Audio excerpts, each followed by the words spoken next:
नाज़रीन अस्सलाम वालेकुम। जे त मां अव्हांखे अहम ख़बर खां आगाह कंदो हलां त इन वक़्तु असांजी सिंध मुंहिंजी अवां न्यूज़ टीवी जी जेका ॻाल्हि ॿोल आहे, पाकिस्तान पीपुल्स पार्टी जी सिटी जा अॻूणा प्रेसिडेंट आहिनि साईं नूरुद्दीन ख़ान अबड़ो साहिब जी जेका सिंध मुंहिंजी अवां न्यूज़ टीवी में जेको आहे ॻाल्हि ॿोल आहे।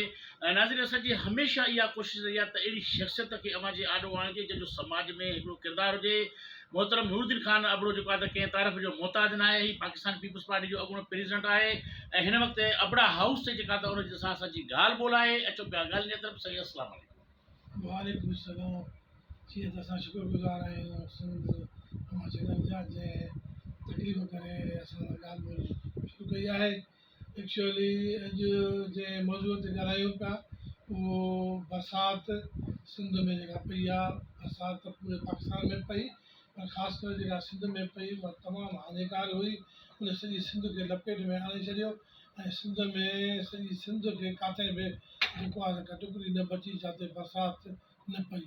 ऐं बरसाति जेको नुक़सानु ॾिनो आहे जंहिंमें जानुनि जो नुक़सानु थियो आहे, जंहिंमें माण्हू परेशान थिया आहिनि, जंहिंमें माण्हुनि खे जेको आहे सो सख़्तु तकलीफ़ आई आहे, जंहिंमें रस्ता रोड ॿनियूं ज़मीनूं ऐं जंहिंखे चवां हर क़िस्म जी माण्हुनि खे तकलीफ़ सहणी पई ऐं माण्हू तमामु सख़्तु परेशान आहिनि। माण्हुनि जो जेको आहे सो तमामु घणो नुक़सानु थियो आहे ऐं हिन वक़्तु माण्हू तमामु घणो परेशान आहिनि। ऐं हीअ ॿोॾि जेका पई आहे आई आहे बरसाति जी, इहा सिंध खे तमामु घणो नुक़सानु ॾेई सिंध खे काफ़ी टाइम जे लाइ पोइते धिके छॾियऊं।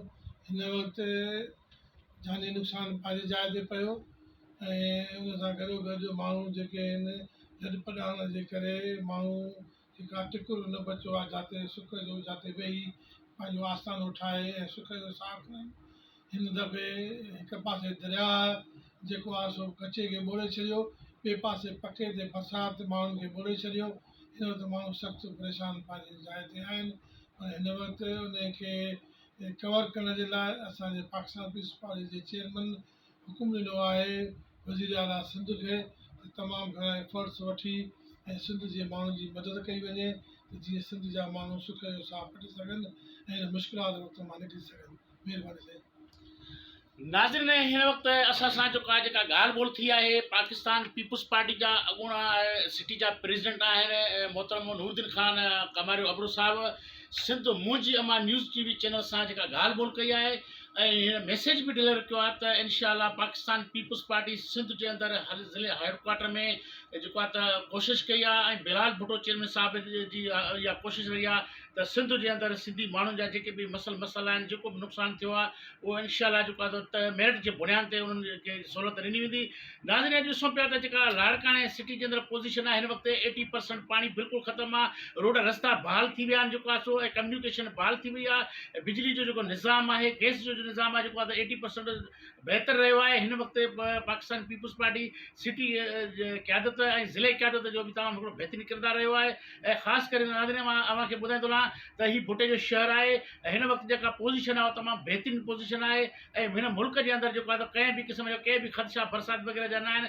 बिल्कुलु आसमान मौसमियात खाते जेको आहे ज़ाहिर कयो आहे त कंहिं बि क़िस्म जी का बि बरसाति जो को बि इम्कान न आहे। नाज़रीन कैमरामैन मुश्ताक मुगरी सां गॾु डॉक्टर अब्दुल हफ़ीज़ बलोच खे ॾींदा इजाज़त। अल्लाह निगहबान। पाकिस्तान ज़िंदाबाद।